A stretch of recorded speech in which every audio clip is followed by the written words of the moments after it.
Halo, apa kabar? Saatnya Anda menyimak berita Palembang bersama saya, Auriga Agustina. Sejumlah berita menarik akan kami sajikan untuk Anda. Berikut 3 berita utama hari ini. Seorang mahasiswi ditemukan tewas berlumuran darah di dalam kamar indekosnya di kota Palembang. 4 keluarga tersangka kasus pembunuhan dan pemerkosaan bocah 13 tahun membantah anaknya bukan pelaku pembunuhan. Musim kemarau membuat Sungai Ogan mengering. Distribusi air bersih PDAM di Kabupaten Ogan Komering Ulu terganggu.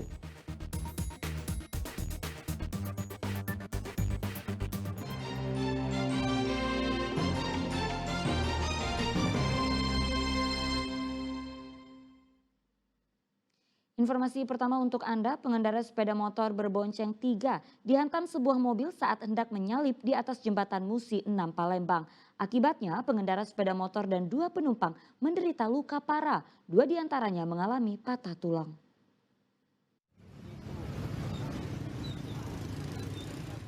Seketika warga dan pengendara berkerumun usai terjadinya kecelakaan 2 sepeda motor dan sebuah mobil di atas jembatan Musi 6 Palembang Rabu lalu. Kecelakaan bermula saat pengendara sepeda motor berbonceng 3 melaju kencang dari arah seberang Ulu menuju seberang Ilir Kota Palembang. Namun saat hendak menyalip terjadi bersenggolan antara kedua motor sampai akhirnya sebuah mobil menabraknya. Seberang Ulu mengarah ke seberang Ilir mendahului kendaraan yang di depannya menabrak sepeda motor yang dari arah berlawanan, yang dari arah seberang Ilir ke Ulu. Kondisi keduanya kaki patah, kondisi patah dan keadaan sadar. Dugaan sementara benar untuk sopir mobil kan? Sementara kita amankan untuk penyelidikan lebih lanjut. Pengendara dulu sama-sama ini, tapi tiba-tiba keluar motor dari mobil. Oh, langsung keluar motor, kita terkejut gitu. Di belakang. Ada mobil belakang, di depan mereka ada mobil. Bukan adu kambing nyamuk. Bukan. Serempet dari samping. Oh, nyerempet. Akibat kejadian ini 3 orang korban menderita luka yang cukup parah. Bahkan 2 diantaranya mengalami patah tulang kaki dan harus menjalani perawatan di RSUD Bari Palembang. Dedi Yuransyah melaporkan dari Kota Palembang. Seorang mahasiswi di kota Palembang ditemukan tewas dengan kondisi berlumuran darah di indekosnya. Jasad korban pertama kali ditemukan oleh kekasihnya.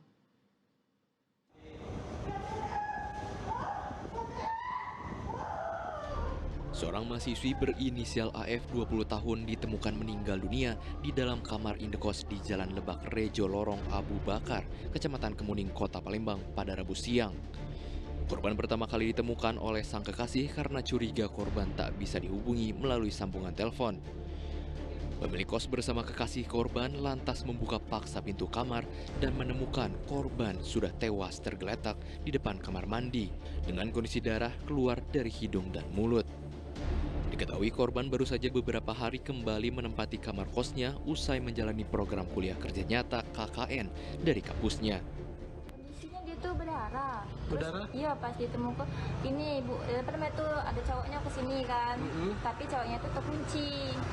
Nah, jam 7 mereka sempat PC. Jam 7 PC sama cowoknya. Terus cowoknya kuliah karena udah aktif lagi. Jadi cowoknya kesini lagi jam 1-an. Terus kalau terkunci dia minjem kunci di ibu kosan. Pas dibuka? Pas dibuka sama bapak kosan dan ibu kosan tuh ternyata dia raca itu. Terus sih baru pulang KKN. Isak tangis pun pecah saat orang tua korban melihat anaknya terbujur kaku tak bernyawa di Rumah Sakit Bayangkara Muhammad Hasan Palembang. Sedang belum diketahui penyebab tewasnya wanita 20 tahun itu.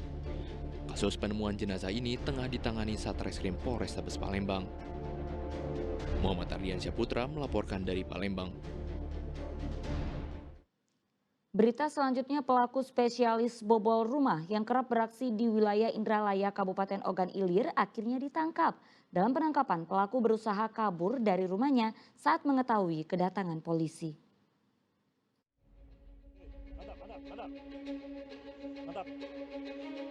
Pria bernama Destiawan ini diringkus polisi saat hendak kabur dengan sepeda motornya. Pelaku pembobol rumah ini tidak berkutik saat polisi benar-benar menangkapnya di kawasan Timbang, Indralaya Utara, Kabupaten Ogan Ilir. Ia merupakan pelaku spesialis pembobol rumah yang kerap beraksi di wilayah Indralaya. Selain Destiawan, polisi juga menangkap rekannya bernama Nanang Kosim. Berdasarkan keterangan polisi, salah satu pelaku merupakan residivis atas kasus yang sama.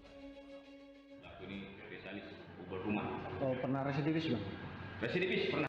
Jadi salah satu pelaku itu merupakan residivis yaitu si Desti. Pelaku ini juga membawa sajam. Nah, jadi pada saat diamankan, sudah melakukan perlawanan, kita tidak tegas, ditemukan lagi sajam di badan pelaku, saudara si Desti. Jadi sekarang sudah kita amankan saudaranya, kita lakukan pemeriksaan. Kini polisi telah menyita sejumlah barang bukti berupa sebuah mesin cuci dan teralis rumah. Atas perbuatannya, para pelaku terancam pasal tentang pencurian dengan ancaman 7 tahun penjara.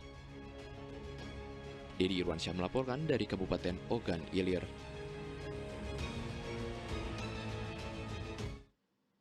Ya, keluarga keempat orang tersangka kasus pembunuhan remaja putri 13 tahun di Kota Palembang muncul ke publik.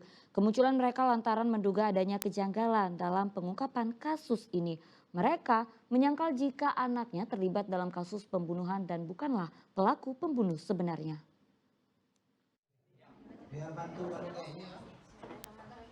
Keluarga keempat tersangka kasus pembunuhan terhadap AA, bocah 13 tahun yang ditemukan tewas di Komplek Pemakaman Umum Talang Krikil, Kota Palembang muncul ke publik.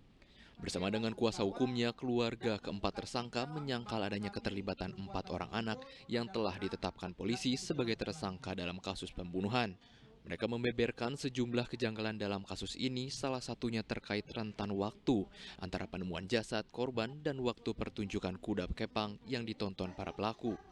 Menurut kuasa hukum, rentan waktu pembunuhan hingga pemerkosaan terlalu singkat. Terlebih terdapat seorang saksi yang melihat pelaku utama dalam kasus ini, IS, yang berada di pertunjukan kuda kepang.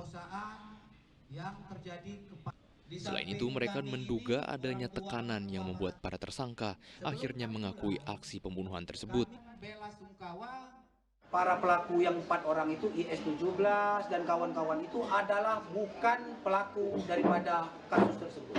Keterangan saksi yang menjelaskan tersangka utama IS itu ada di lokasi.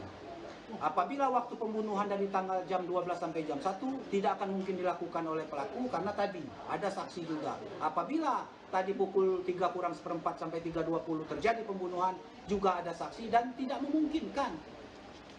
Karena lokasinya itu paling sedikit itu kalau memang melakukan pembunuhan seperti yang dituduhkan itu paling sedikit 50 sampai 60 menit itu harus berjalan.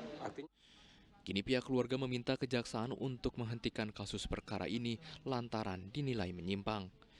Sedang penyidik kepolisian telah melimpahkan berkas perkara kasus ini ke Kejaksaan Negeri Palembang karena telah cukup bukti.